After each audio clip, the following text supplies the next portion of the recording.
Le Real Madrid prêt à négocier pour Rodrigo. Le Real Madrid met un attaquant sur le marché. Malgré sa récente sortie rassurante, Rodrigo pourrait très bien être contraint de quitter les rangs du Real Madrid durant ce mercato estival.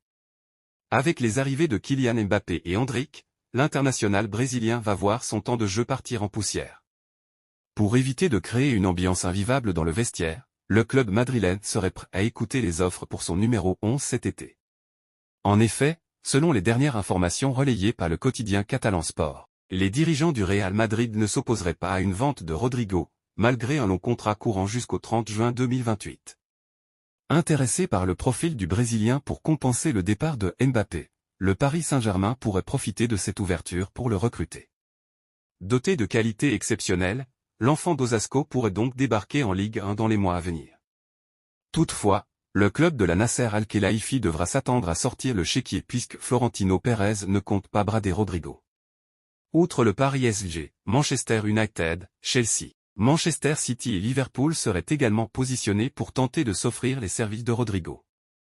D'après le média espagnol Defensa Central, Liverpool serait même déjà passé à l'action avec une proposition de 120 millions d'euros.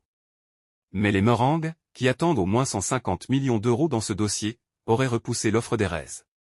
Après avoir pris quelques renseignements auprès de l'entourage de Rodrigo, le PSG sait désormais ce qu'il lui reste à faire pour attirer le partenaire de Vinicius Junior. Abonnez-vous à Info Madridista pour toutes les informations du Real Madrid.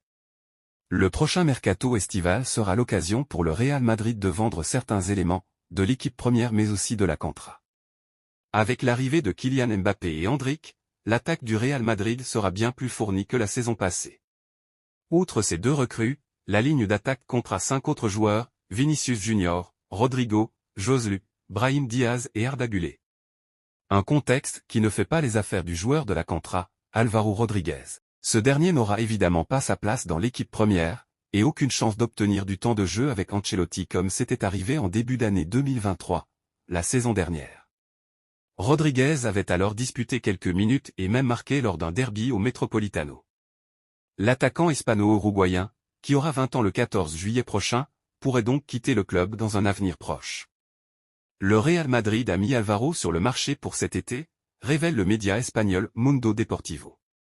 D'ailleurs, les clubs intéressés ne manquent pas puisqu'il est sur les tablettes de 3 équipes de première division, Retafe, le Rayo Vallecano et Valladolid, récemment promus. Valladolid est même le club le plus intéressé pour le moment, au point que leurs dirigeants ont déjà entamé des négociations avec le Real Madrid. Les Merengues, qui ne mettront aucun obstacle à Álvaro pour le laisser partir cet été, auraient évalué le jeune attaquant à un montant proche de 10 millions d'euros, un prix qui serait ostensiblement réduit dans le cas de la conservation de 50% de ses droits, comme le Real entend le faire. Le légendaire Cafu estime que le défenseur madrilène Dani Carvajal est actuellement le meilleur latéral du monde. Il considère l'équipe de Luis de la Fuente comme une équipe inexpérimentée, mais aussi intrépide, qui sera une force avec laquelle il faudra compter lors du championnat d'Europe. S'adressant à EFE depuis Rio de Janeiro, à l'occasion du lancement de Macacu, la marque de vêtements de sport dont il est l'ambassadeur créé dans le but de lutter contre le racisme, Cafu s'est dit admiratif, mais pas surpris par la saison que vient de réaliser le latéral madrilène à 32 ans. Capitaine de l'équipe du Brésil qui a remporté la Coupe du Monde en 2002, Cafu parle avec l'expérience qu'il a acquise du haut de ses 142 matchs disputés avec la Cadarina, pour devenir un latéral légendaire, celui de la Dream Team du Ballon d'Or choisi par le magazine France Football en 2020. Honnêtement, je n'ai pas été surpris, car je connais le potentiel de Carvajal depuis longtemps. Bien qu'il ne soit pas brésilien, je dis depuis longtemps que c'est l'un des meilleurs au monde. Aujourd'hui, il joue un rôle très important au Real Madrid, dont il est le leader. C'est un ailier qui va de l'avant, qui centre, qui marque, qui est féroce, qui marque des buts et qui aime ça. Car en plus maintenant, il marque des buts, déclare Cafu. Il estime que les 3 grands latéraux actuels sont Kyle Walker, Manchester City, Trent Alexander-Arnold, Liverpool, et Dani Carvajal. Mais il place le madrilène devant les 2 autres. Parmi les meilleurs au monde, il y a Walker et Alex Arnold, mais pour moi, Carvajal est le numéro 1, a-t-il déclaré à EFE.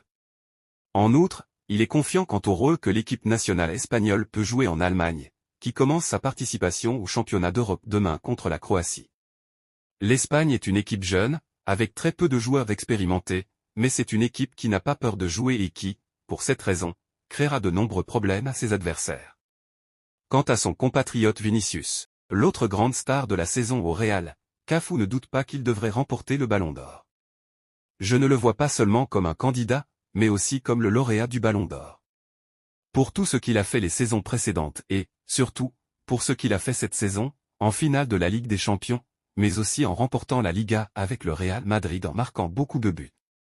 Les chiffres de Vinicius sont très attractifs, donc je pense qu'il le mérite. L'arrivée du jeune Endrick chez les Merengues la saison prochaine n'est pas non plus une source d'incertitude pour Cafu, même si l'attaquant va devoir rivaliser avec des joueurs comme Vinicius, Rodrigo et Mbappé.